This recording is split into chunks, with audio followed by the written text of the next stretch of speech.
오시니까 또 조금 늦게, 여기 길 찾기가 너무 힘들어서 조금 늦게 오시는 분들은 또 늦게 오시는 걸로 하고, 일단 시간을 시작을 하도록 하겠습니다. 일단 오늘 저희 기념품으로 요거 드렸는데요. 이게 미나 책갈, 돋보기 책갈피예요. 그래서 이렇게 간단하게 이렇게 보실 수 있는 요건데, 요게 제가 사단법인 한국현대미나협회 사무국장이기도 하지만, 네, 어서 오세요. 제가 대경대학에 지금 근무를 하고 있거든요. 그래서 산학공동기술사업으로 요걸 개발을 한 거예요. 저희 미나를 이용해서. 그래서 한번 기념품으로 하나씩 드렸습니다. 예, 너무 멀리까지는 보이지 말고 간단하게 이렇게 보이는 정도. 근데 오늘 오시는 분들이 다들 젊으셔서 저기 나가셔갖고 수료증 받고 들어오세요. 젊으셔서 뭐 이게 딱히 필요가 없으실 수도 있는데, 예, 저희 같은 사람은 갑자기 뭐 이렇게 급하게 필요할 때는 아주 요긴하게 쓰시고 또 반응도 되게 좋았습니다. 네. 네, 이쪽에 앉으시면 됩니다. 네. 네. 정식으로 인사드리겠습니다. 저는 사단법인 한국현대미나협회 사무국장을 맡고 있는 박승온입니다. 반갑습니다. 오늘 장소가 갑자기 이렇게 변경이 된 이유가, 근데 원래는 저희가 수성대에서 매번 이렇게 강의를 했었는데, 학기 중에 수성대에서 강의실을 못 빌려준다는 거예요. 방학 때 하라 그래가지고, 저희 운영진 분들끼리 이제 회의를 해서, 어차피 봄학기 해야 되는 거니까, 부랴부랴 이런 공간을 찾다 보니까, 저도 이런 공간이 시내에 있다라는 거는 처음 알았습니다. 그래서 아마 오늘 여기 찾아오시느라 조금 힘드셨을 텐데, 예, 그래서 인원도 되게 저희가 축소를 많이 했고요. 매번 부산에서 한 20명씩 오셨거든요. 그래서 부산은 제가 6월 1일 날 부산의 동의대학교 평생교육원에 제가 거기 가서 수업을 다시 이 수업을 똑같이 수업을 하려고 하고 있습니다. 그래서 부산에 계시는 분들이 매번 올라오시느라 번거로우실 것 같아서 이번에는 제가 내려가서 수업을 하는 걸로 그렇게 진행을 했습니다. 자, 그럼 이제 본격적으로 우리 오늘 미나 재료학에 대해서 수업을 할 건데, 대상은 초보자분들을 대상으로 지금 요걸 진행을 합니다. 그리고 혹시 제 유튜브 미나장인 박승온에 들어가시면, 예, 거기에 제가 첫 1교시, 2교시에 이 수업이 있긴 하거든요. 근데 이제 그때보다는 조금 더 업그레이드 된 버전으로, 네, 하려고 하고, 그때는 이런 여러분들한테 나눠드는 자료가 없었거든요.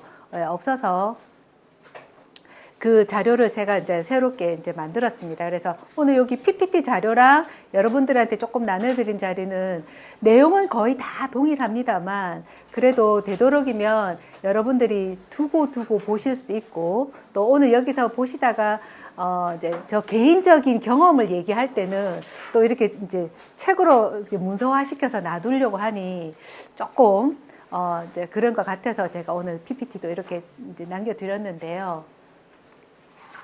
요것도 요번에 지금 저기 촬영하시는 우리 대표님 오셨는데, 촬영을 해서 이제 다음 이제 챕터로 올라가고, 이제 이렇게 좁은 공간에서 이렇게 이제 수업을 하게 되면 훨씬 이 소리도 안정적으로 지금 들어가게 되고요. 화면을 따로 요 화면을 옆에다가 하나 더 붙여서 여러분들이 좀 더 한 번 더 복습할 수 있는 그런 기회도 드리려고 합니다. 그리고 여기 지금 안에 제가 사실은 유튜브를 좀 연결시켜서 실제 동영상을 몇 개를 좀 보여드리려고 했었는데, 예, 여기 사정상 그런 동영상은 조금 힘들 것 같아서, 그래서 그거는 혹시 유튜브로 미나장인 박승온 해서 들어가셔서 보시면, 그래도 이제 회원수가 1000명이 넘었습니다. 그리고 중간중간에 전화가 오셔가지고 뭐 부산이나 뭐 서울이나 이런 데서 보시고 뭐 자료를 요구하시는 분도 계시고, 또 저희 자격증 과정에 대해서 문의를 하시는 분들도 간간히 있으시더라고요. 그럼 이제 수업을 시작해 보도록 하겠습니다. 오늘 수업은 한 1시간 정도 해서 좀 이게 그 동영상 보는 부분이 없어서 조금 간단하게 끝을 아주 임팩트 있게 짧게 이렇게 1시간 정도로 수업을 하려고 합니다. 첫 번째는 종입니다. 아무래도 이제 제가 요번 컨텐츠를 짤 때 중점적으로 뒀던 것은 대상을 초보자로 대상을 했고, 초보자분들이 제일 먼저 미나를 할 때, 이제 본을 뜰 때 대하는 게 종이다 보니, 종이에 대해서 좀 이제 먼저 시작을 해야 되겠다 생각을 했고요. 올해 들어서 종이가 곱절로 올랐습니다. 네. 네, 어서오세요. 요쪽에 앉으셔도 됩니다. 네. 곱절로 올랐어요. 그래서 진짜 종이가 너무 이제, 비싸졌다, 이렇게 생각이 드는데, 또, 그 종이값이 왜 올랐냐 물어보니까, 지금 여기 나오는 요 당나무거든요. 당나무인데, 당나무를 이제 우리나라에서 재배하는 데가 많지가 않아졌답니다. 원래는 경상도, 전라도 쪽에 이게 잘 크는 나무고, 지금 여기 화면에는 당나무가 되게 크게 보이는데, 종이로 재질로 쓰는 거는 1, 2년생 된 참당나무. 그래서 이제 막 가지가 올라오는 그 가지 길이는 한 직경이 한 2cm 정도 되는 그 가지를 다 베서 쓰는데, 그걸 재배하는 데가 없고, 그 다음에 종이를 뜨시는 분이 이제 장인들이 계셨는데, 그분들이 나이가 드셔갖고 자꾸 돌아가시는 거예요. 요번에도 저희가 김재식 장인 종이를 계속 썼는데 그분이 돌아가셨대요. 이제 그러다 보니 종이를 뜨는 사람이 숫자가 점점 줄어들고 인건비는 더 높아지고 이러니까 올해 갑자기 종이가 곱절로 올라가지고 좀 종이가 이제 정말 귀하게 좀 쓰셨으면 좋겠다. 함부로, 저 역시 마찬가지입니다. 종이를 함부로 쓰면 안 되겠다라는 생각이 들더라고요. 드는데 이제, 종이는, 우리가, 한나라 시대 황간인 채륜이라는 사람이 제일 먼저 종이를 발명을 했다고 하는데, 그 전에도 종이가 있었습니다. 종이를 대신하는 거 있었죠. 왜 중국 사극 같은 데 보면은 왜 대나무? 를 죽간이라고 해가지고 연결해서 글을 쓰고 또 실크에다 종이를 쓰고 했는데 좀 종이의 대중화를 만들어 주신 분이 바로 채륜이라는 분이고 이게 우리나라에도 이제 건너와서 고구려 시대에 이미 우리나라에 종이 그 기술이 발견이 됐고 또 담징이라고 왜 일본에 우리의 종이와 먹을 또 전수해준 담징이 고구려 시대 사람이거든요. 그래서 이제 그 전에 이미, 우리나라에 종이 기술이 있었고, 또 그 종이 기술이 있었다라는 걸 증명하는 게 바로 불국사 상층 석답 안에 여러 가지 유물이 나오는데, 무구정광대 다란이경 해서 그게 종이로 되어 있습니다. 우리나라 종이로. 그래서 현존하는 우리나라의 종이의 그 가장 오래된 종이가 바로 이 무구정강 대다란이경이거든요. 그래서 제가 이렇게 했고, 요 내용은 지금 그 안에 노트에도 지금 나와 있습니다. 자, 제가 여기 지금 보시면은 그 노트의 맨 끝에 보시면은 이 종이의 어원 해가지고 종이라는 말은 우리나라 말이거든요. 맨 밑에 줄에 보이시죠? 거기 보면은 첫 번째가 접피라고 되어 있는데 왜 접피라고 했냐면 당나무를 우리가 한문으로 뭐라고 하냐면 저목이라고 합니다. 저목. 그래서 저피라고 하는 거는 당나무 껍질이거든요. 그래서 거기 보시면 저피에서 시작을 해서 조비, 조회, 그래서 종이라는 말로. 그래서 종이의 어원에서도 우리가 종이의 재질 자체가 당나무였다라는 것이 이렇게 연결이 되어 있습니다.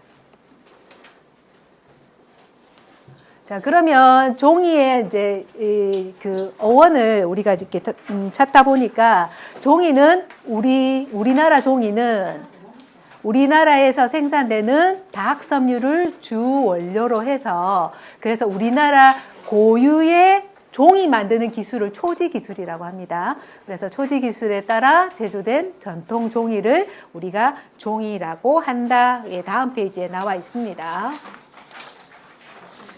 네. 자, 그러면 사실은 제가 요거를 한번 보여드려야 되는데 여기 지금 인터넷이 안 되고요.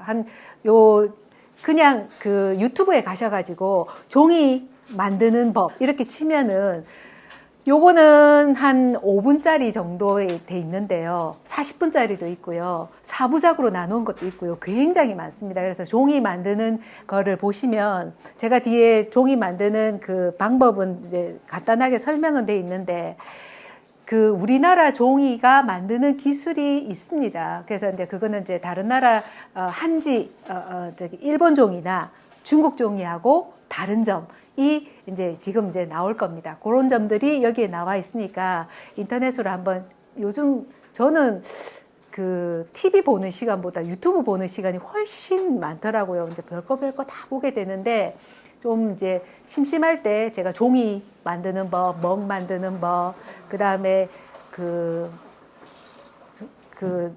분 만드는 법, 이런 게 굉장히 유튜브에 자료가 굉장히 잘 돼 있습니다. 그런 것들도 한번 보시면 여러분들이 먹을 쓰실 때, 붓을 쓰실 때, 그럴 때 참고가 되실 거라고 생각합니다. 이 사이트에서 제가 하나 딱 저희가 키 포인트가 바로 요겁니다. 요거. 책에도 나오고 다음 페이지 보시면 나와 있습니다. 그래서 우리나라 종이를 우리가 한지라고 하고요. 다음 페이지 보시면 나와 있습니다. 그 페이지에 나와 있네요. 한지라고 하고요. 우리가 일본 종이를 뭐라고 하냐면 화지라고 합니다. 화지, 그 책의 내용에 다 나와 있는데요. 중국 종이는 선지라고 합니다. 예, 그래서 이제 그 방법에 따라서 그러면 한국 종이와 일본 종이와 중국 종이가 뭐가 다르냐면 사실은 재료도 좀 다르고요. 우리나라는 당나무를 쓰는데 일본도 당나무를 쓰는데 토질 자체가 우리나라하고 완전히 달라서 같은 당나무지만 토질에 따라서 성격이 조금 다른 당나무를 쓰고요. 중국 같은 경우에 거기에 뭘 집어넣냐면 대나무 껍질이나 대나무 잎을 집어넣어서 종이를 만듭니다. 그래서 그게 일본과 중국과 우리나라의 큰 특징이고, 그 다음에 이제 증해라고 해서 그 대나무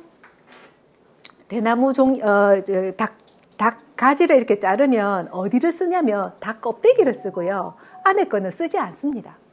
그럼 닭 껍데기를 가지고 쪄야 되거든요. 그렇게 찔 때 어디에 찌냐면 잿물에 찌는데, 이것도 우리나라의 종이 명인이 저 의령한지 만드시는 분, 그 다음에 김삼식 장인이라고 문경한지 만드시는 분, 그 다음에 안동한지 만드시는 분, 전주한지 만드시는 분들이 각자 자기들의 노하우가 뭐냐면 바로 이 잿물부터 시작을 하더라고요.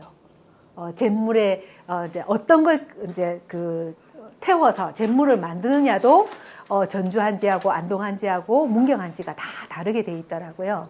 그렇게 돼 있고, 그 다음에 그거를 이제 물에다가 계속 표백을 한 다음에, 그 다음 결정적으로 우리가 중국 종이와 우리나라 종이가 다른 게 뭐냐면, 우리는 그 닭 섬유를 이제 고해라 그래서 이렇게 이제 두들겨서 얇게 퍼지게 만드는 데 반해서 중국 종이는 갈아버려요.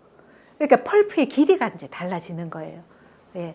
그게 좀 가장 큰 이제 그거고. 그 다음에 저희 같은 경우에는 제가 뒤에 그림이 나오는데 황촉규, 저번에 저희가 이론 수업할 때 이 황촉규가 있었거든요. 바로 황촉규가 어떻게 생겼냐면 요렇게 생긴 풀. 추규라고도 하는데, 이 꽃이 식물성 콜라겐이 굉장히 많이 들었다 해서 차도 많이 마시는데, 이 황촉규의 뿌리가 접착제예요.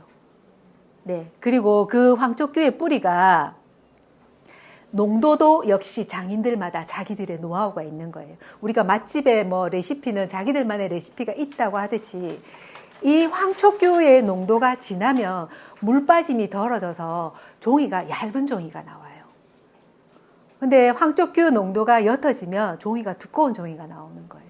근데 이제 우리 수업하시는 분들이 지금 쓰시는 게 75에 140짜리 그 종이, 대발 종이 하나인데 얼마 정도를 쓰시냐면 한 3.4g 내지 한 3.6g들을 많이 쓰시고 계시거든요. 그런데 그거보다 사실 이제 그 종이도 안 나온다는데, 사실 그거보다 얇아도 더 비싼 종이들이 많습니다. 왜냐하면 이 촉규가 들어가는 그 농도 때문에 얇게 만든 거라서, 예, 얇은 종이도 이제는 좀 이제 훈련해서 쓰시는 것도 좋을 듯 합니다.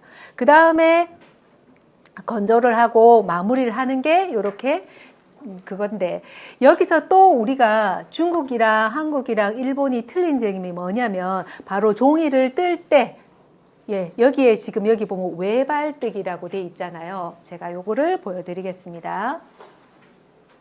네, 요겁니다. 요거 지금 그 문경에 계시는 분이 뜨시는데, 외발이라고 하는 거는 요렇게 발에 줄이 하나, 네, 걸려 있어요. 그래서 아까 그 동영상에 보시면 이 이제 장인이 어떻게 뜨냐면 물을 한번 쑥 떠서 흘려보내고 그 다음에 이렇게 뜨고 옆으로 뜨는 거예요.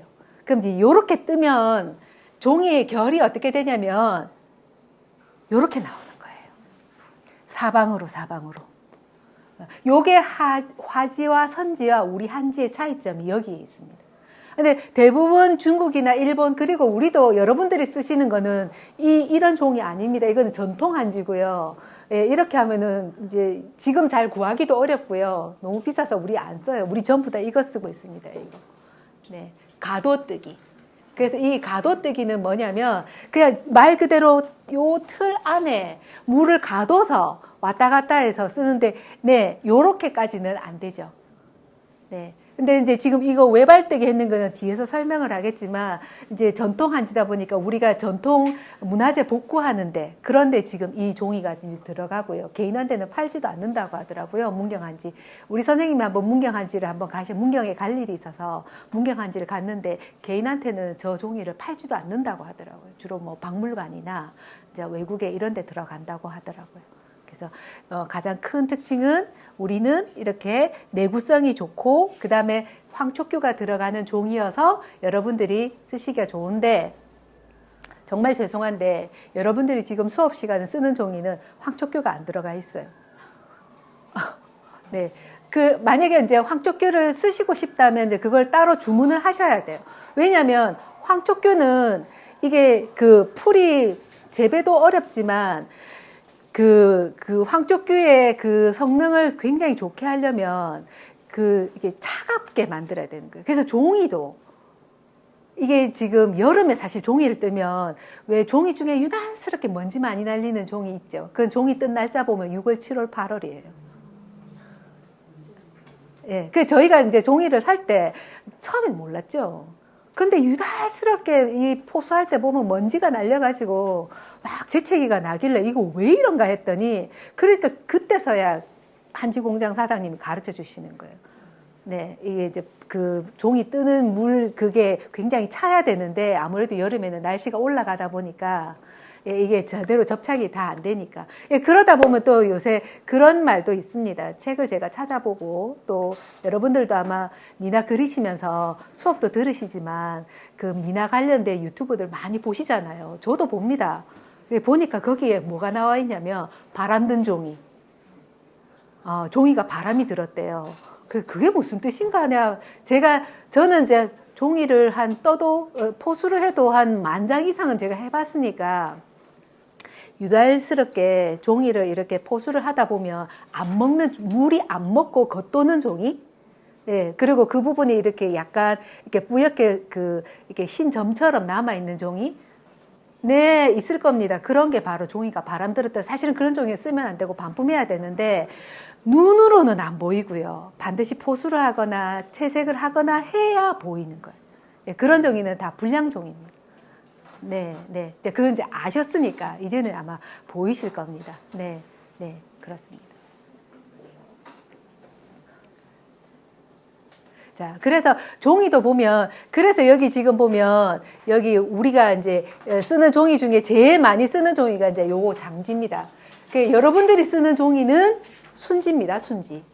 예. 그래서 순지라 그래서 아까 외발뜨기 한번 이렇게 하신 거 있죠? 예, 한 번 한 그걸 일합지 내지 순지라고 하는데, 그러면 아마 이제 다른 분들 미나 하시는 분들 좀 이제 대가인 선생님들 이렇게 전시회를 가보시면 아마 장지의 분체 뭐 이렇게 써놓은데, 그 장지는 순지를 2개 합친 거예요. 그 장지라는 말도 쓰고요, 이합지라는 말도 씁니다. 그러면 3합지도 있습니다. 4합지도 있고요, 5합지까지 있습니다. 네, 그래서 합지라 그래서 굉장히 두꺼운 종이가 있는데 뭐 종류는 이렇게 많습니다. 그리고 여기 지금 보시면 화선지나 또 장지나 그다음에 여기 창호지나 또 이런 것들이요. 다 당나무가 들어가는데 결국은 그 당나무의 함유에 따라서 우리가 캐시미어도 가격대가 엄청 다양하잖아요. 그 안에 보면 캐시미어 함량이 얼마인 거에 따라서 가격이 다 다르잖아요. 네, 똑같습니다. 당나무의 함량에 따라서 예, 화선지도 나뉘고 장호지도 나뉘고 네, 그렇게 쭉 나눠집니다.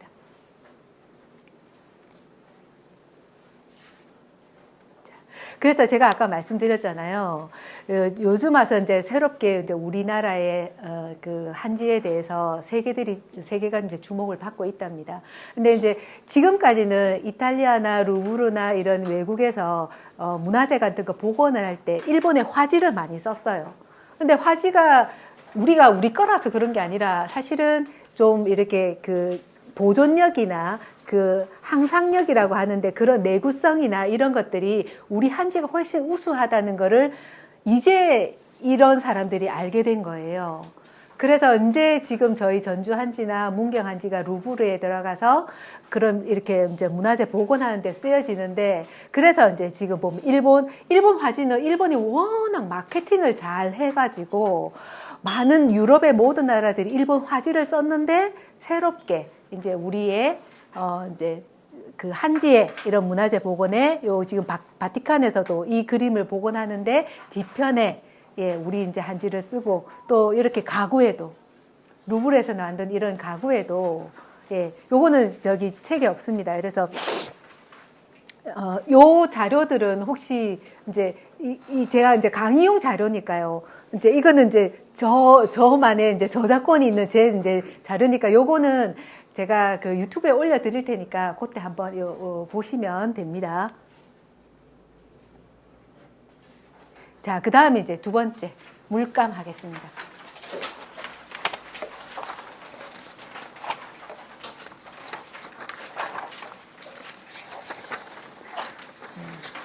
덕분에 여러분들 덕분에 제가 공부를 합니다. 안 그럼 저도 참 놀고 싶고 그냥 자고 싶고 뭐 쉬고 싶지 그 책 들다 보고 논문 들다 보고 하겠습니까? 제가 정말 여러분들 때문에 여러분들 덕분으로 제가 공부를 하게 되는데 요번에도 공부를 또 몰랐던 사실을 또 알게 되는데 제가 여기서 지금 다룰 물감은 석체는 없습니다. 여러분들 대상이 초보자라고 하지 않습니까? 그래서 이제 제가 이제 분체나 봉체나 체목 위주로 설명을 드릴 건데 우선 먼저 이겁니다. 물감이 종류가 두 가지예요. 네, 그래서 알료, 우리가 여러분들이 그림을 그리실 때 쓰는 게 다 알료입니다. 그거 말고 지금 오늘 이렇게 핑크색 이쁜 셔츠 입고 오셨는데 이렇게 염색을 하는 염료, 요 두 가지가 있습니다. 그래서 요 알료와 염료는 어떤 차이가 있느냐? 네, 이렇게 쉽게 말하면 염료는 물이나 기름에 녹아서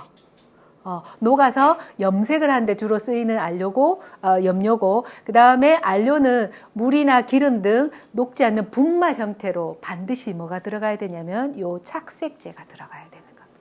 이 착색제라고 하는 거는 뭐냐면 여러분들 수업 시간에 쓰시죠? 악효물. 그게 착색제입니다. 알료를 잡아주는. 그래서 그 알료 농도, 그 악효의 농도에 따라서 사실은 그 농도도 이제 많이 경험을 해보시면 어떨 때는 물감이 되게 번들번들 네, 할 때 그거는 악효 농도가 굉장히 진한 겁니다. 네, 그 다음 또 어떨 때 보면 이렇게 쓱 문지르면 여기 손에 가루가 묻죠. 그건 악효의 농도가 연한 겁니다.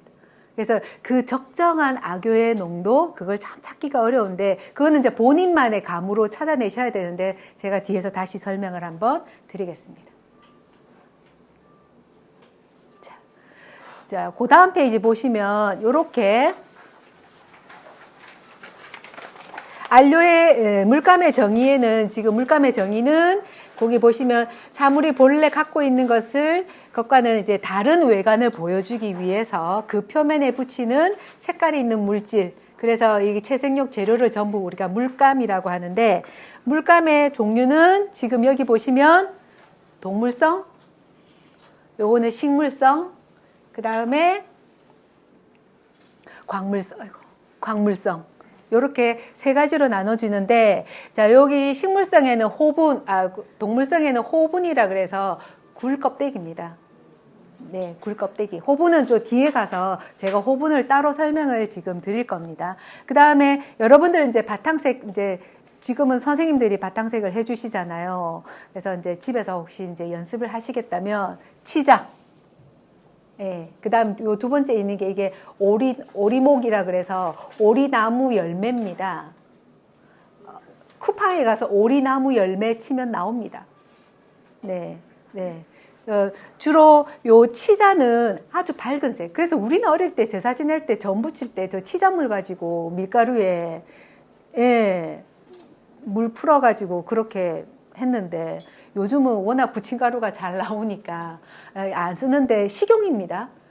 예, 그래서 치자물. 이 물은 되게 밝은 노란색. 그래서 화면을 좀 밝게 만들고 싶을 때 선생님들 아마 많이들 요걸 쓰십니다. 그래서 요 치자도 있고요. 그 다음에 아선약이라 그래서 아선약은 뭐냐면 아카시아나 뭐 이런 그 미모사 같은 줄기를 다려서 졸여서 만드는데 지혈제도 되지만 그 활명수의 재료가 된답니다. 예, 근데 요 색깔은 흑갈색, 오리목색은 다갈색. 예, 그래서 이제 요런 것들은 다 쿠팡에 팝니다. 저도 쿠팡에서 사서 쓰거든요. 근데 물론 이제 쓰는 방법이 이제 문제가 되겠죠. 그냥 바로 쓸 수는 없고, 요런 것들은 이제 우려서 숙성시켜서 또 여기다가 악유도 집어 넣어야 되고, 명반도 집어 넣어야 되고 해서 염색용으로 여러분들이 쓰시면 되는 재료가 여기 있습니다. 그 다음에 이제 오늘 하고자 하는 분체. 예, 요거는 이제 원래 천연 분체는 흙이에요, 흙. 흙을 정제해서 거기다가 안료 색소를 넣어서 만들었는데 요즘은 합성으로 다 쓰고 있고요. 마찬가지로 여기 지금 보면 광물들이 이렇게 나오잖아요. 요 광물들을 보면 여기 공작석도 있고요. 요 공작석도 있고요. 뭐 개관석, 그 다음에 뭐 여기 보면 남동광이라서 코발트도 있습니다. 그래서 요거를 잘게 부셔서 그래서 쓰는 재료가 되겠습니다. 자, 그러면 우선 대표적으로 우리가 수간 분체, 그 뒤에 보시면 대표적인 수간 안료 해서 거기 보면 황토, 주토, 대자, 남, 양홍 이래서 지금 나와 있죠. 그게 이제 예전에 물감이 지금처럼 다양하지 않았을 때, 그럴 때 그 다음 페이지 보시면 예, 대표적인 수간 안료가 있고요. 자, 여기서는 그럼 수간 안료, 요거는 적으셔야 될 것 같습니다. 제가 이제 적으시라고. 예. 수간안료. 우리가 수간이라는 말을 여기도 지금 보시면 수간회구 해서 뭐 이렇게 물감 이름이 적혀 있는데 수간이라는 말은 이 안료와 같은 이 분말을 물속에 집어넣어서 물속의 그 입자의 크기에 따라서 시간 차이를 이용해서 걷는 방법이 이게 수간이라는 말이더라고요. 저도 요번에 알았습니다. 늘 뭐 수간 분체도 그 수간이라는 말이 어떤 말인지 제가 그냥 남들이 쓰니까 썼는데 알고 보니 이런 뜻이 들어있더라고요. 네.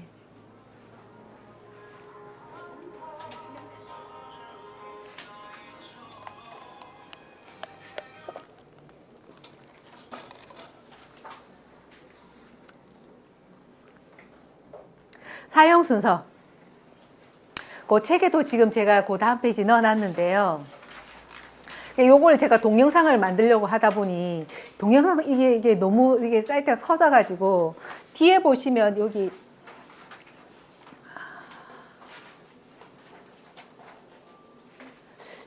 보여드리려고 했던 여기 사이트에 가시면 그 재료를 하는 방법이 나와 있거든요. 그래서 요거 그냥 여기 재료 사용법 이렇게 치시면 되고 또 유튜브에는 저희가 요 동영상을 집어넣어서 편집을 할 거니까요. 그때 한번 보시면 될 것 같습니다. 자, 제가 요거 말로 설명을 하겠습니다.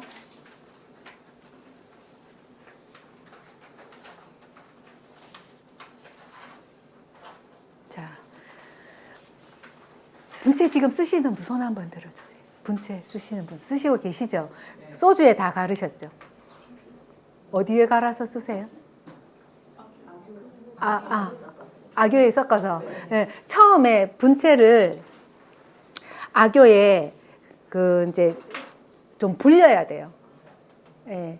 불려서 그럼 그때는 악교가 충분히 적실 만큼 들어가서 그 다음에 그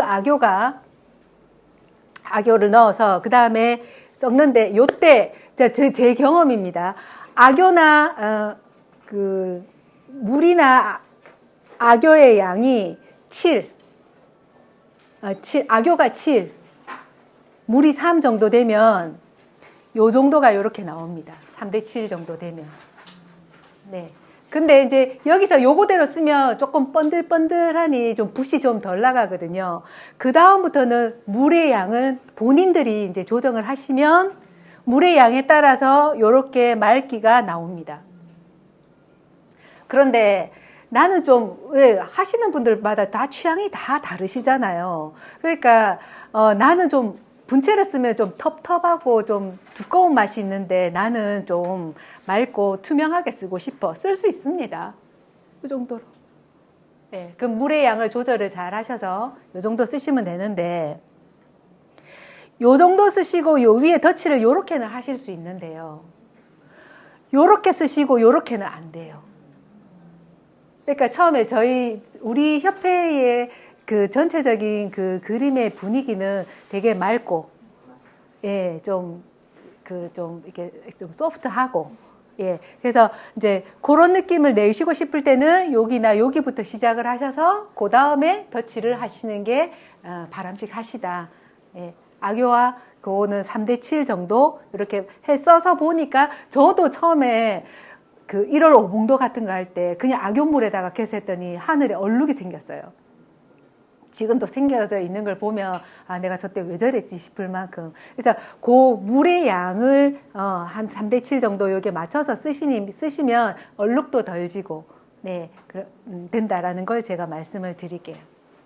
그 다음에 지금 요게 있는 게 요게 또 선생님들 작품 전시 이런 데 가보면 니금이라는 말이 되게 많이 나오잖아요. 그 다음 페이지에 있습니다.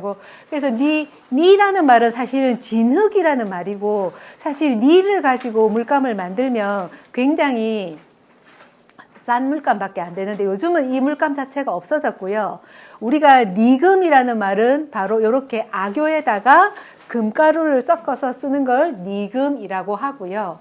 그래서 여기 지금 보면 책에 나와 있는 그림을 제가 조금 크게 하면 강제금리 대방 광불 화엄 경보 해서 요 그림을 전부 요렇게 니금으로만 그리는 요런 그림을 우리가 사경이라고 하지 않습니까? 네. 그래서 요럴 때만 우리가 니라는 물감이 있다라는 것 정도만 알아두시면 됩니다. 자, 다음 페이지 보시면 봉체가 나옵니다. 봉체는 이렇게 갈아서 쓰는데요. 혹시 서화사에 가서 채먹 보신 분 계신가요? 채먹 이렇게 생겼습니다. 예. 왜 또 중국에 놀러 갔다 오신 분들이 뭐라고 사가지고 오시는 분, 이거 많이 사다 좀 싸거든요. 그래서 기념품이라고 이런 거 좀 싸서 주시는데요. 저도 사실 이거와 이거의 차이에 대해서 잘 몰랐어요.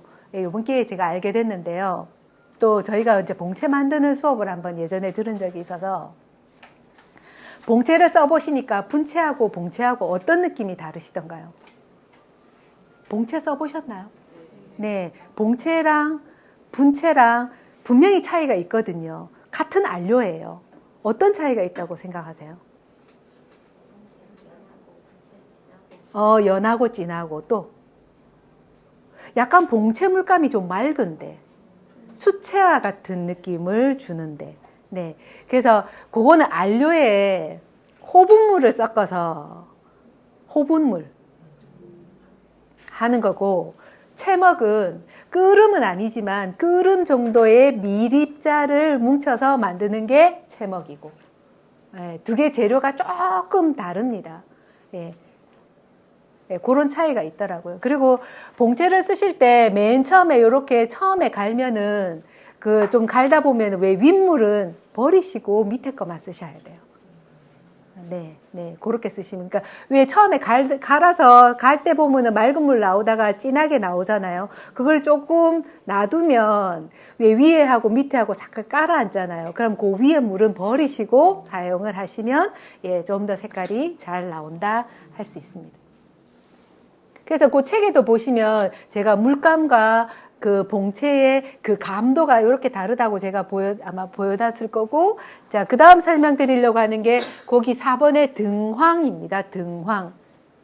이거는 봉채가 아니고요. 그냥 그 등나무, 거기 지금 보시면 동남아시아에서라는 등나무의 껍질을 졸여서 만든 게 바로 등황인데, 저희가 요즘은 이게 화면이 이래서 요즘은 요 치자를 대신 많이 쓰고 등황이 굉장히 조금 비싸요. 네.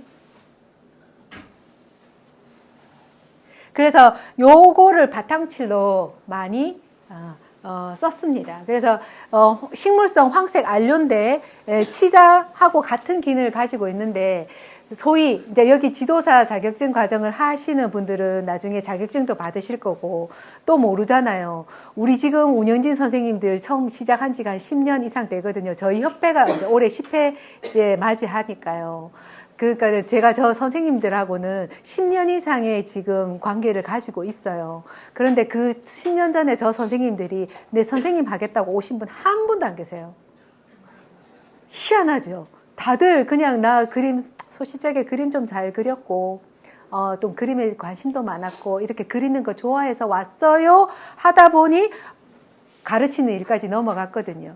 그럼 제가 이제 저 선생님들한테 여러분들한테도 이런 수업을 드리지만, 자, 선생님들, 자, 여러분들 그림 그려놓은 거 어느 날 보면은 진짜 내가 봐도 내가 속으로 내가 봐도 내가 망했는데, 그래도 선생님이 한번 터치를 하면 네, 살아나거든요. 무슨 색을 하나 쓰면, 그래서 그걸 일명 우리가 뭐라고 하냐면 선생님 컬러라고 하잖아요. 선생님 붓도 따로 있고, 예, 예. 자, 요게 선생님 컬러에 들어갈 수 있는 재료입니다. 그래서 이제 여러분들한테 등황을 잘 안 쓸 텐데 왜 그러냐면, 특히나 색을 여러 개 쓰다 보면 색이 죽어요. 좀 생기를 잃었다고 해야 되나? 색이 좀 칙칙해졌어요. 그럴 때 특히 꽃, 다 죽어가는 꽃을 살릴 수 있는 방법. 그 방법은 요거를 등황즙을, 네, 들어오세요. 요걸 살짝 올려주시면 예, 생기가 돌아요. 그래서 소위 일명 선생님 컬러예요. 예, 예. 그래서 요것도 한번 사서 본인 그림에 예, 한번 써보시는 것도 좋을 것 같습니다. 자, 다음 페이지. 호분입니다, 호분. 그래서 제가 여기 들어가서 보시면 실제로 분체, 제가 말씀드린 그 설명대로 분체도 쓰고 봉체도 써서 분체와 봉체의 차이가 어떻게 있다라는 게 여기 나와 있으니까, 요거 유튜브에는 요 그냥 그대로 보여드릴 테니까요. 네, 됩니다. 자, 그래. 여기 지금 보시면, 그래서 여기 지금 보시면 같은 황토인데 이게 석체, 분체, 봉체, 물감, 황토에 따라서 이 물감의 강도나 세기 정도가 이렇게 다르다라는 거, 요게 그 좀 전에 유튜브에 나와 있으니까 제가 화면을 캡처해서 여러분들한테 보여드리는 겁니다.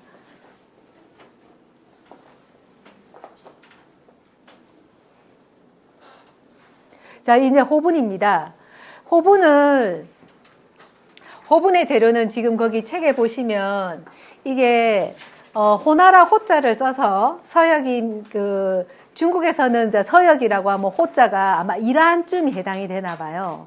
예, 그쪽에서 이제 이걸 가져온 분이라고 해서 그걸 이제 우리가 호분이라고 하는데, 지금 거기 책에도 보시면 호분 말고도 서화사에 가시면, 저도 옛날에 미나 참 처음 시작할 때 남들이 안 쓰는 재료 쓰고 싶고 그 다음에 뭔가 궁금한 게 좀 많아가지고 가서 사장님한테 물어봤어요.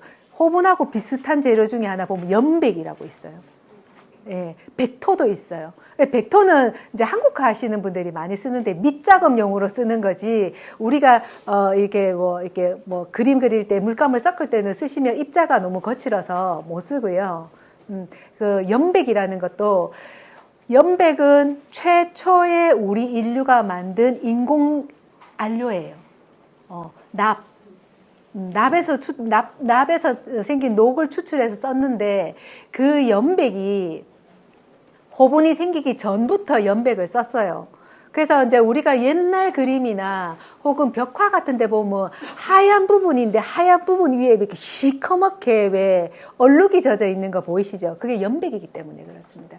습기를 먹으면 걔가 시커멓게 변하는 성질이 있어서, 그래서 호분이 일본에서 개발이 됐는데 이거를 써보니 그렇게 색깔이 변하지도 않고, 그래서 이제 지금은 모든 흰색을 호분으로 많이 쓰고 있고, 그 다음에 예전에 아마 저희가 호분만 가지고 그 이론 특강 수업을 한번 한 적이 있거든요. 그래서 호분만 가지고도 사실은 1시간 이상의 수업을 할 수 있는데, 지금 여기 나와 있는 이 호분의 굴 껍질 보시면 아마 시중에 여러분들이 드셨던 굴보다는 굉장히 두께가 두껍다는 걸 아마 아실 거예요.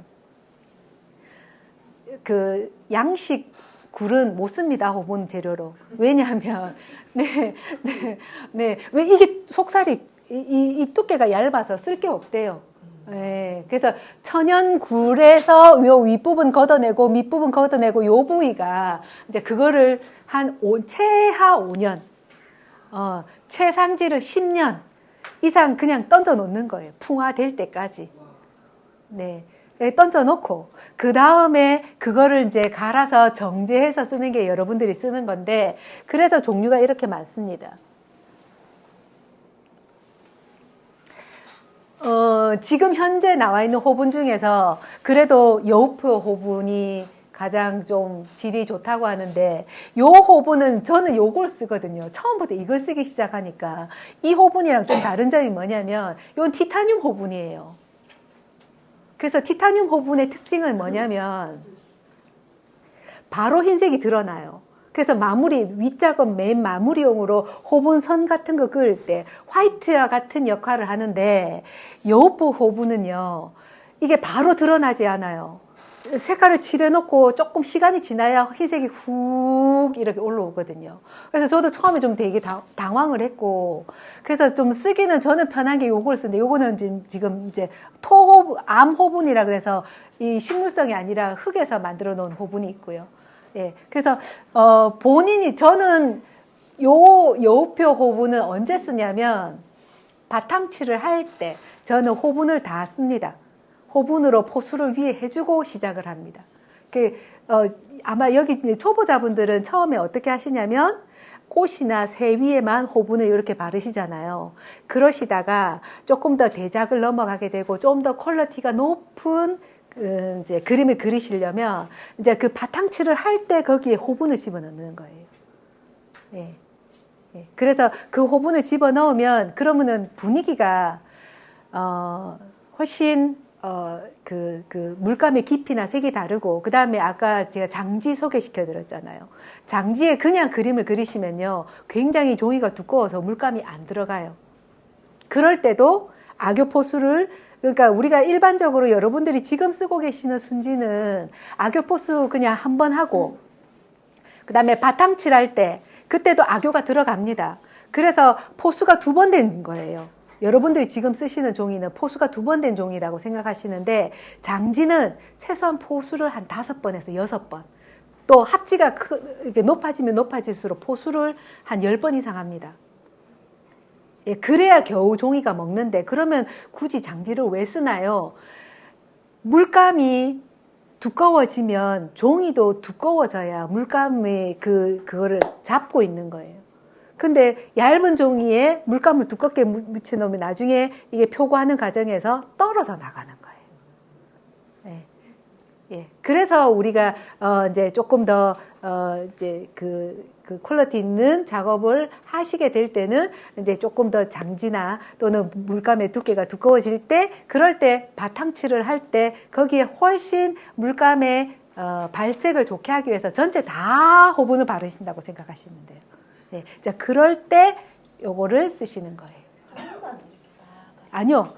호분만 발라도 돼요. 호분만 발라도 되는데 그때 이 호분물의 농도가 어느 정도 돼야 되냐면 저는 포카리 스웨트 농도 네, 그렇게 딱 우유 농도 아니에요. 네, 다르죠. 우유 농도와 포카리 스웨트 암바사 농도도 다르잖아요. 네, 네. 그래서 이제 그 농도는 본인이 찾으셔야 돼요. 근데 저는 그렇게 포카리 스웨트 농도를 바를 때도 있고 또 거기다가 물감을 섞어서 색을 넣어서 한 볼에 바를 때도 있고. 네. 근데 이거는 결국은 선생님 아무리 얘기해줘도요, 내가 해봐야 돼요. 요리도 마찬가지잖아요. 예, 그 뭐 유튜브에 뭐 여러 가지 선생님들 나오셔서 해본들 맛은 결국 내는 건 내가 내야 되잖아요. 해보셔야 돼요. 자꾸 해보셔서 자기만에 맞는 감을 찾으셔야 됩니다. 요 안에 이제 이렇게 보시면 요렇게 돼 있어요. 네. 네. 요거를 제가 여러분들한테 보여드리려고 했던 사이트가 요거였거든요. 이게 일본 사이트에 가니까 진짜로 호분을 이렇게 빻는 거부터 시작해서 이제 그 나오는 과정이 있던데 요거는 제가 다음에 올려드릴 테니까 그때 한번 보시면 될 것 같습니다. 자, 그 다음 호분 만드는 법. 들어오셔요. 요쪽 소파에 앉으시면 돼요. 네. 자, 호분 만드는 법. 호분도 지금 거기엔 없는데, 이렇게 호분 떡을 만들어서 호분 물 만드는 과정이 지금 여기 이렇게 나와 있습니다. 네. 이렇게 해서 나와 있습니다. 네. 그래서 호분을 아교에 묻혀서 반죽을 하는데 반드시 저도 손에 뭐 묻히는 거 진짜 싫어하거든요. 그래도 이 호분은 할 수 없이 손으로 다 만져서 반죽 때려서 그 다음에 그거를 실처럼 만들어서 그 실처럼 만드는 거를 물에다가 살짝 담궈 놨다가 그 물을 버리고 비벼서 예, 우유 농도를 만드시든지 예, 암바사 농도를 만드시든지 포카리 스웨트 농도를 만드시든지 만들어서 보수를 하셔도 되고 그 농도를 만들어서 나만의 색깔을 만들 때 물감에도 쓰셔도 됩니다. 호분은 흰색이 아니에요. 호분은 물론 흰색의 역할도 하지만 색을 맑고 투명하게 해주는 역할도 있습니다. 그래서 내가 나만의 왜 어디 전시회 서울이나 이런 데 가보시면 왜 되게 파스텔 톤으로 되게 따뜻하고 부드럽게 했다 물감에 다 호분이 들어갔습니다. 근데 호분을 처음부터 물감에 넣는 게 아니라 물감을 개어 놓고 그 물감에 물 대신에 호분물을 집어넣어서 계셔서 나만의 체크리스트, 컬러 체크리스트를 만드시면 되는 겁니다. 이것도 역시 예, 해보셔야 늘지. 이제 예전에 제가 미나 포럼에 한번 간 적이 있는데 그때 송규태 선생님께서 아직도 선생들이 물감 만들어주냐고 그거 잘못된 거라고 막 그렇게 야단을 치시던데 본인이 만들어 보셔야 돼요. 네, 저희들 같은 경우에는 저는 이렇게 워낙 어릴 때부터 그 그림을 그리고 또 물감을 만드는 습관이 있어서 머릿속에서 이미 색깔이 머릿속에 떠오르면 그 떠오르는 색깔을 맞춰서 제가 색을 만들어 조색을 하는데 그게 훈련이 오래되지 않으면 사실 지금부터라도 훈련을 하셔야 되거든요. 이제 그 방법이 그겁니다. 자, 그 다음에 악교. 다음 페이지 악교가 있습니다. 악교가 사실은 여러분들이 쓰는 것보다 악교 정도는 굉장히 많습니다. 요건 사슴악교, 녹교, 그 다음에 어교. 요즘 우리가 많이 쓰는 거는 악교. 그 다음에 요거는 미너 불에서 만든 악교. 아라비아 고무액은 어디에 쓰는 거냐면 아라비아 고무액은 수채화 물감에 들어가 있습니다. 그러니까 서양에서는 접착제로 우리가 몰랐던 그 악교 대신에 이걸 많이 썼고요. 그 다음에 여기 지금 보시면 우교라고 해서 속껍질, 그 다음에 지금 토교라고 해서 토끼, 그 다음에 도교는 복숭아 줄기에서 나오는 접착제, 도교. 이것도 쿠팡에 가니까 그냥 악교 치니까 악교 샘플 치니까 이렇게 나오더라고요. 꽤 비싸요. 그래서 이렇게 이렇게 악교의 종류가 많은데 원래 악교는 지금 책에도 제가 보시면 아시겠지만 중국 동주 시대부터 동화연이라는 데서 악교를 만들었는데 그래서 동아연화교, 동아교에서 동자를 빼고 아교라는 명칭이 이제 전래가 됐는데 제가 아교의 기원을 쭉 찾다 보니까요. 아교를 옛날에는 이게 접착제로 쓴 게 아니라 보양식으로 썼더라고요. 특히 당나귀 이런 가죽에서 이런 단백질 젤라틴이잖아요. 예, 그래서 우리로 치면 약간 경옥고 같은 그런 느낌? 예, 그런 느낌으로 섭취를 했다고 하더라고요. 자, 그래서 이렇게 나눠지고요. 그래서 요거는 제가 뉴스인데 보니까 우리나라 남대문의 단청할 때 보니까 단청에 들어가는 아교까지 전통문화대학교에서 이게 소가죽이에요. 소가죽 위에 소가죽 누런 부분을 벗겨내고 나면 안에 내피를 말려서 직접 아교도 만드는 방법이 나와 있더라고요. 그래서 아교는 그렇게 쓰시면 됩니다. 아교를 그 비율을 잘 찾으셔야 되는데 제가 그 책에는 지금 써놨는데 어디에 있냐면 아교 사용법도 있고 아교 녹이는 방법에 가시면 그 4번 가로 4번에서 아교 녹이는 방법 있으시죠? 요때 아교는 여러분들 그 물아교를 말하는 게 아니고요. 알아교나 막대아교.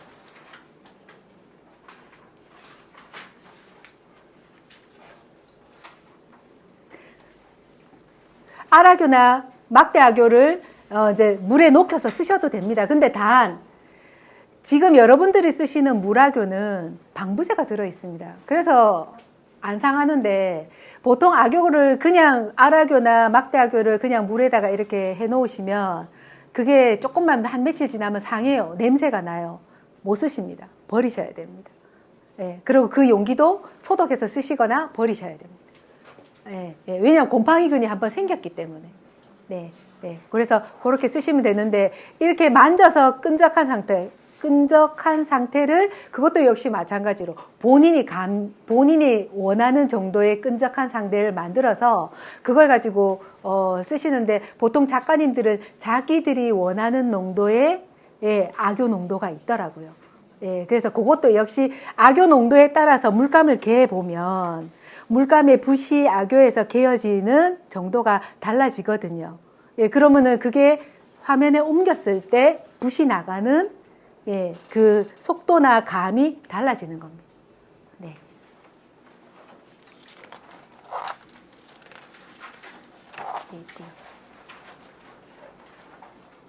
그다음에 먹입니다.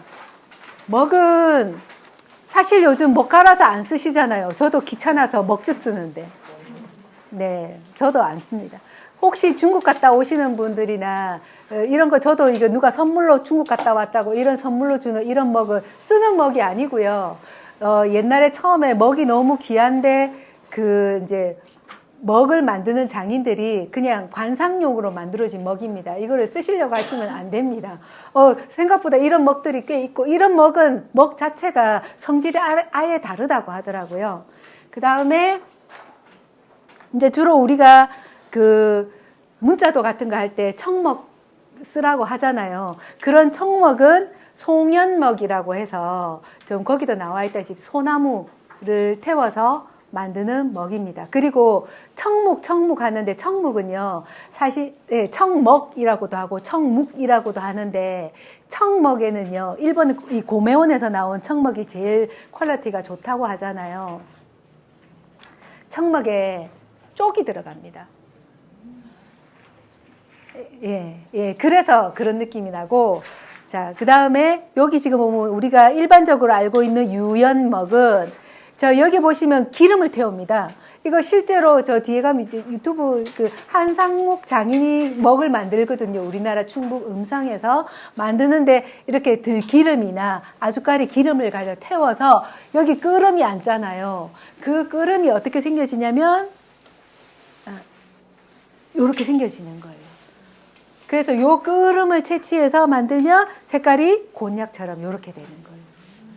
네, 그래서 송연먹하고 이렇게 유연먹은 이 감이 틀려요. 그래서 이건 훨씬 더 짙은 색이 나는데 그러면 우리가 사실 저 먹물 쓴다고 했잖아요. 예전에는 먹을 갈아서 썼어요. 근데 먹을 갈아서 쓰니까 그때마다 먹의 농도가 달라지고, 첫째. 그 다음에 먹을 좀 며칠 놔뒀다가 쓰니까 먹이 상해요. 왜 상하냐면 먹 가루, 이런 가루들을 어디에다가 다 반죽해서 이런 모양을 만들어내냐면 악효가 들어가거든요. 그래서 먹은 여름에 안 만든대요. 예. 그래서 이제 가을에 만드는 이유가 악효가 상할까봐. 예. 그래서 이렇게 만든다고 하는데, 그래서 먹도 상하니까 그때는 몰랐는데 바탕질 칠하니까 이게 싹 번지는 거예요. 그래서 새로 본뜬 적도 있어요. 우리 선생님들도 그래서 수강생들 거 새로 본뜬 거 저 봤어요. 네. 네. 그래서 저희는 요즘 이렇게 먹물을 쓰는데, 먹물을 쓰니까 그게 너무 진하고, 그 다음에 그게 말라요. 예. 말라서 저는 어떻게 쓰냐면, 요게 만드는 과정인데, 요 과정은 그냥 뭐 인터넷 가서 한 상목 아니면 그냥 먹 만들기 치면 다 나오는 거니까요. 이걸 한번 보시면 먹에 대한 이해가 있으실 겁니다. 자, 요게 지금 그 과정이에요. 여기서.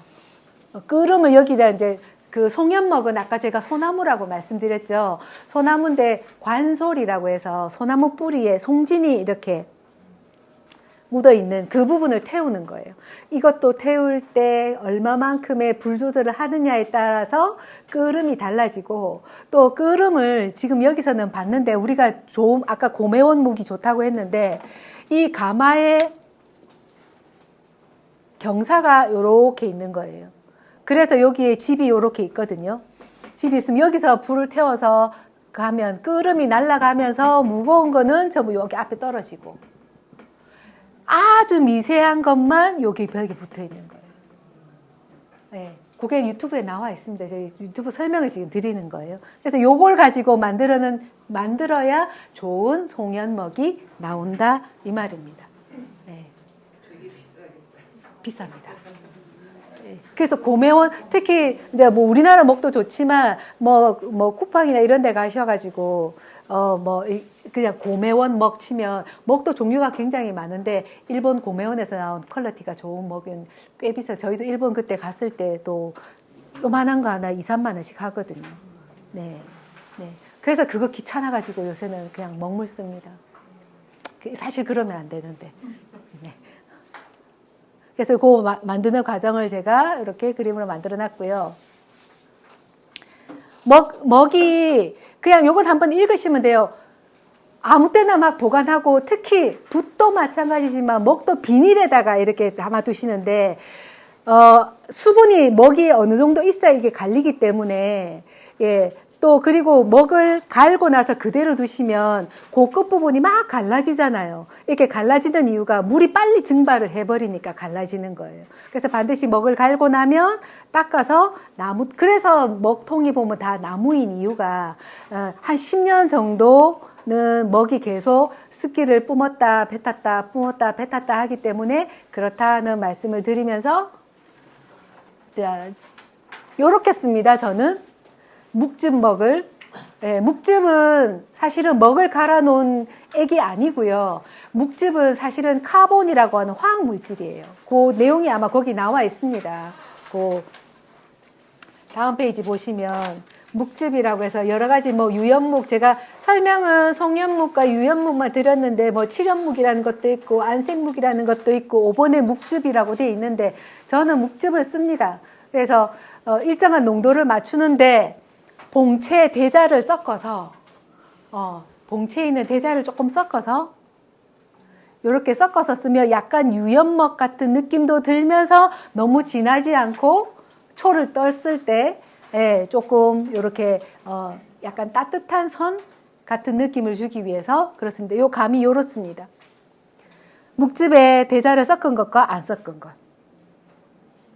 네. 그래서 대자 말고도 나는 대자를 저는 봉채에서 굉장히 많이 쓰는 편이에요. 바탕칠을 할 때도 대자 색깔이 약간 나무색인데 훨씬 이게 그림이 오래 보면 볼수록 질리지 않는 그림, 바탕칠을 할 때도 마찬가지고, 그래서 대자를 묵즙에다가 섞어서 농도 조절을 해서 쓰는데, 묵즙은 물을 많이 넣으면 얼룩이 생기거든요. 그래서 물 대신에 저는 봉채 대자를 갈아서 그 농도를 맞춰서 씁니다. 자, 그러면 이제 마지막으로 붓인데요. 붓은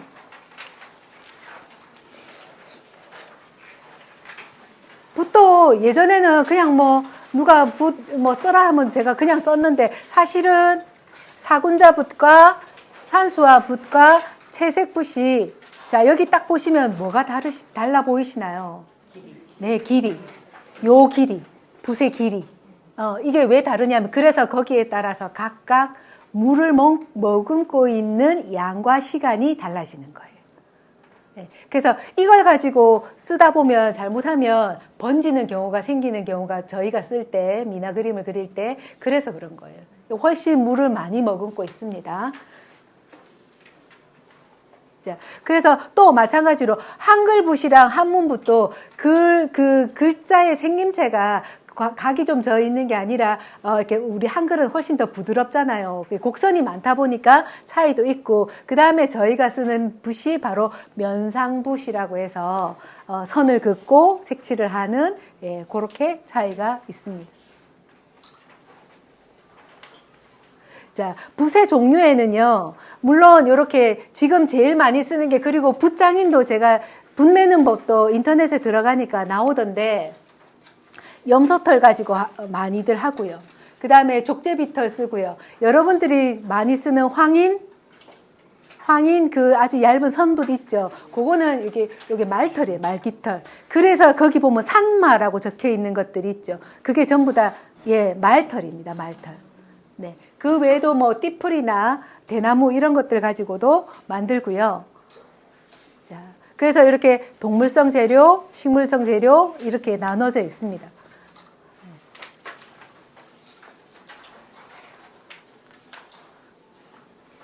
자, 우리 미나에서 많이 쓰는 붓. 그래서 지금 거기 보시면 제가 붓의 선묘용 붓에서 노트에 지금 나와 있잖아요.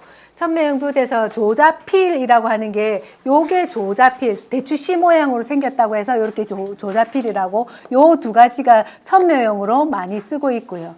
그 다음에 채색용, 그 다음에 여기 있는 건 발인붓.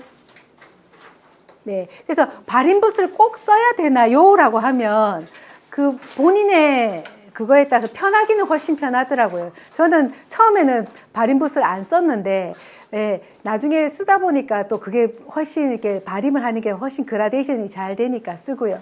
그 다음에 요 평붓은 언제 쓰냐면 바탕칠을 하거나 악교포수를 할 때. 근데 반드시 악교포수용하고 바탕칠용은 분리해서 따로따로 저희는 여기다 써놨습니다. 포수용, 바탕칠용. 왜냐하면 물감이 아무래도 섞여지니까요.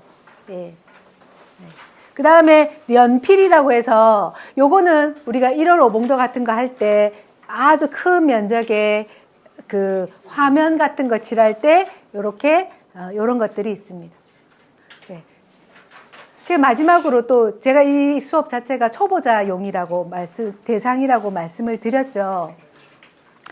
정말 깔끔하신 분들은요, 붓 깨끗하게 쓰고 다시 그 붓뚜껑 그걸 이렇게 닫아 놓으시더라고요. 네, 그건 절대 닫아 두시면 안 되고요. 그 붓마리 같은 데다가 좀 담으셔서 환기가 잘 되게 해 주시는 게 제일 좋습니다. 오래 쓰는 방법. 그 다음에 묵즙은 아까 카본이라고 했잖아요. 화학 물질이거든요. 그래서 아무래도 일반 먹을 쓰는 것보다는 붓이 빨리 상해요. 그래서 깨끗하게 씻어 두시는 거. 그 다음에 먹은 안 그런데 묵즙에다가 붓을 쓰셔 놓으면 그러면 그 딱딱하게 이렇게 마르잖아요. 그래서 이제 그런 점도 이제 좀 이렇게 붓을 상하게 하는 방법이거든요. 그러니까 이제 그런 것만 좀 조심을 하시면 이제 미나를 처음 시작하시면서 붓을 고르실 때 좀 전에 보셨던 것처럼 면상필, 이것도 면상필이나 색필이나 또는 이렇게 발인붓이나 이런 걸 고르실 때 조금 이제 그 구별할 수 있는 그런 게 되지 않을까 생각합니다. 네. 오늘 사실은 잠시만요.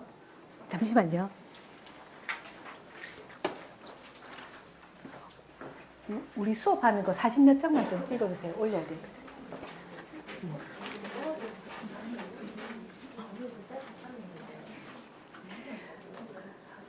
갑자기 이렇게 장소가 협소해져가지고 오늘 보니까 몇 분 못 오신 분들도 계시던데,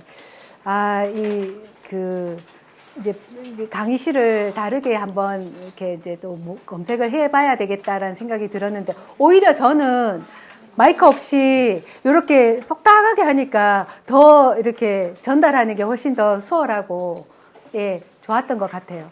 그래서 여러분들 요거 하실 때 또 궁금증 있으시면 유튜브 댓글에 남겨주셔도 되고요. 그 다음에, 또 사실 좀 걱정이 되는 게 어저께 저희가 운영진 회의를 하면서 자, 뭐, 미나 아트페어를 가시든 또는 제가 여기서 지금 호분포수를 해야 됩니다. 분체는 악교를 해야 됩니다라고 하면 지도 선생님들을 또 얼마나 또 당황하거나 괴롭히게 되는 일이 생기지 않을까, 사실은 좀 걱정이 된다라고 말씀을 드렸는데, 제가 오늘 드리는 거는 그냥 개괄적인 참고사항이라고 생각하시면 되고요. 좀 더 궁금한 점 있으시면 지도 선생님이나 아니면 저한테 카톡으로 주시면 되고요. 그 다음에 제가 이제 만족도 조사지 나와 있으니까 그거 한번 체킹을 해서 나가실 때 주시면 저희가 다음 할 때 참고를 해서 쓰도록 하겠습니다. 혹시 여기까지 하시면서 질문, 뭐 나는 평소에 해보니까 제가 아는 범위 내에서 뭐 이런 점은 좀 이렇게 좀 해결이 안 됐다 하시는 분 있으면 질문 있으시면 잠깐 받도록 하겠습니다. 저는 진짜 초보여서 잘 아저씨 이런 거 잘 모르는데 네, 네. 무슨 햇대 색깔 뭐 치자나 이런 거 지어서 이렇게 하고 아까 홍문할 때는 별도로 다 말리고 다시 보고 네. 자, 그러면 처음에 악교 포스를 하고 종이 말려서 본을 뜨고 네, 본을 뜨고 그 위에 다시 바탕칠을 하고 바탕칠 할 때도 악교물 넣어야 됩니다. 네, 악교물 넣어야 되고 바탕칠 하고 그 위에 다시 내가 호분 포스를 하고 싶다. 그 위에 호분 포스를 하시는 겁니다. 바탕칠 할 때도 색깔이 들어가고 네, 마지막에 네, 네. 근데 저는 바탕칠을 할 때 호분을 넣어서 네, 합니다. 근데 호분 포스를 처음에 해보셔야 하는데요. 얼룩이 많이 져요. 근데 이거 딴 데는 보니까 포스하고 색깔도 다 같이 넣어서 하는 사람도 이제 그게 이제 각각의 집집마다 냉면도 이 집 냉면 저 집 냉면 다른 이유가 그거하고 똑같은데 그렇게 처음부터 바탕칠하고 다 하잖아요. 그럼 악교 농도가 안 맞아서 명반의 농도가 안 맞아서 중간에 번지거나 얼룩이 생기거나 할 수 있거든요. 근데 이제 저희 집은 악교 포수하고 바탕칠하고 네. 그게 기본을 아는데 딴 데 막 찾아보니까 네. 그리고 뭐 이게 헷갈리더라고 처음 하는 사람. 네네네네. 저희 집 기본은 그래요. 예, 예, 그냥 악교 포수하고 본 뜨고 바탕칠하고. 예. 멤버는 얼마나 정도? 자, 명반의 비율은 자 100ml를 기준으로 했을 때 이건 정말 제가 쓰는 건데 100ml 기준으로 했을 때 악교 양은 3%. 예, 3%의 명반량은 그거의 2%. 네. 네. 근데 명반이 하는 역할이 그냥 번지지 않게 해주는 게 아니라 사실은 방부제의 역할도 합니다. 네. 그리고 그 포수하는 부분은 1교시 그게 유튜브에 보시면 직접 거기는 포수하고 하는 게 나와 있거든요. 예, 그거 보시면 참고하시면 되고, 원래는 사실은 악교 포수를 해서 널어 놓는 게 아니고요. 그냥 두셔야 됩니다. 바닥에. 예, 근데 저희가 이제 워낙 많은 양을 하다 보니까 그거를 이게 널어서 말리는데 사실은 정식으로 하자면 네, 예, 그냥 그대로 말리고 하고요. 또 저 같은 경우에는 바탕지 연구를 굉장히 많이 하는데 그때도 보면 여러 가지 바탕의 효과를 내기 위해서는 그대로 발라놓고 그게 마를 때까지 기다리는 거예요. 그래서 하나하나 종이 한 장 한 장 만들 때 시간이 굉장히 많이 걸리더라고요. 네. 또 물감을 쓰시면서는 괜찮았나요? 분체가 유통기한이 있어요? 분체는 유통기한이 없는데 악교물이 유통기한이 있습니다. 예, 그래서 특히 소주 같은데 그 빨간색 종류나 파란색 종류 같은 경우에 물에 악교에 잘 안 녹거든요. 그럴 때는 물 대신에 소주를 조금 타서 넣으시면 예, 알코올 때문에 잘 녹는데 알코올이 날아가면서 얘가 굳어요. 예. 그리고 아까 제가 말씀드린 이 방법대로 하면 아까 저희 그 분체 예, 썩는 법에 나왔는데 이 방법은 전제 조건이 하나 있습니다. 뭐냐면 그때만 하는 걸로.